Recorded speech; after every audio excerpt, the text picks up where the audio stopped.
This video is designed to show you how to take two sets of data and combine them into one data table and then plot two graphs on the same chart. In this case, we have two data sets that we've been able to use. One is the motion analysis from vehicle 1, trial 1, and the other one is the motion analysis for vehicle trial 2. What we want to look for is the one with the most amount of time. So this is here at 1:38, and then this other one actually goes down to 4:042.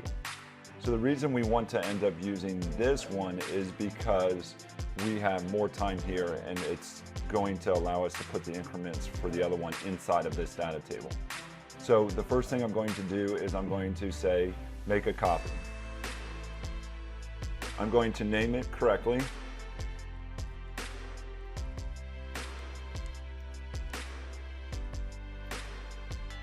So now that I have a new spreadsheet with the data that I want, I'm going to delete the table first, and then I'm going to go over to my other motion analysis for the vehicle. So this is vehicle 2, trial 1. And I'm going to actually copy this data. So I highlight it and I press Control-C. And then I go back to my other video, and just out here in some space anywhere, I'm going to paste it. This allows me to have the data on the same screen. So what I have to look at here is, where does the data fit into it? So this piece here goes into it, so I can say Control-C, and I can click here and I can say insert one above, and I'm going to end up pasting. This is the 0, mark.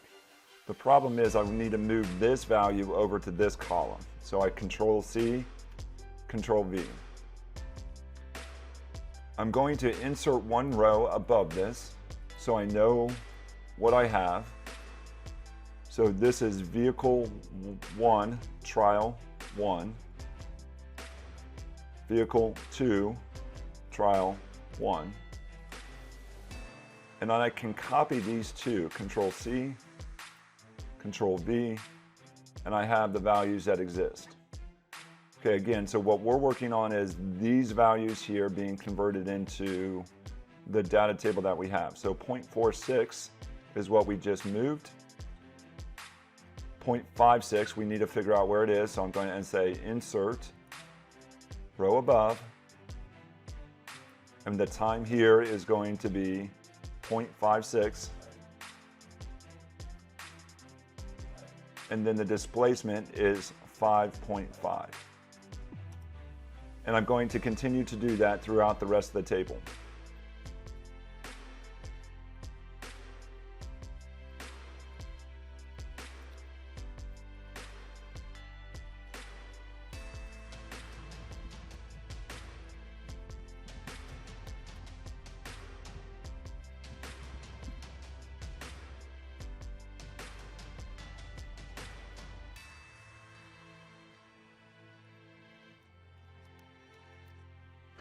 Once I have my data transferred, I can look at the formatting piece of it.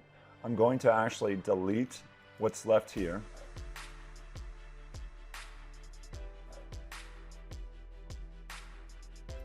I'm going to actually fill this in, and I'm going to change my borders so I can see what's going on. So here's my borders.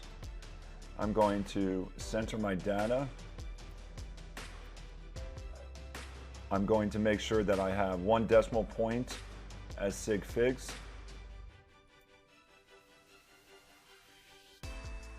And so my data is now set. So I have time in seconds, displacement measured in centimeters for velocity, or vehicle 1, time 1, vehicle 2, time 2.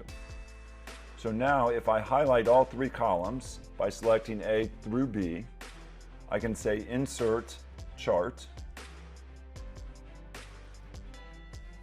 This is a line graph, so you can see where values are missing. So we need to change it from a line chart to a scatter chart. So we now have values that look like that. I want to adjust my units. So this is time in seconds. So the vertical axis should be displacement.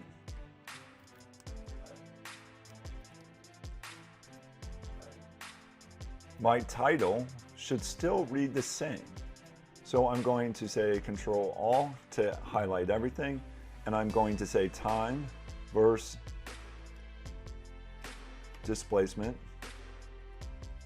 So I want to put in trend line, so under Customize, I look at the series, and it says Apply to all series. What we want to do is shift over to the blue. The blue color is here, that's the left axis. We want to say trend line, and we want to then change to the other one, and we want to say trend line. So now we have a trend line for each one of those. The key for this trend line is it's actually not going to be linear. This is going to be some sort of polynomial, and we'll talk about this in later exercises, but this is going to be a polynomial for us. At this point, the data looks good, so we need to modify the legend on this. Sometimes it's also known as the key, and your first instinct would be under the Customize to go to the legend, and this is where you can change the formatting in. You can change it so it actually moves to different sides, so I can put it on the bottom, I can put it on the left, I can put it on the right, but what ends up happening is that you don't know how to change the centimeters. So instead of being in on the Customize size, you want to go back to the setup, and in the setup, it's this piece right here. Use row 1 as headers. Now if I click on this, and then click on it again, so it takes it away. Now I click on it again, now it says V1T1 is in blue, and V2T1 is in red. That's how you get 2 sets of data into one graph. Good luck with your analysis.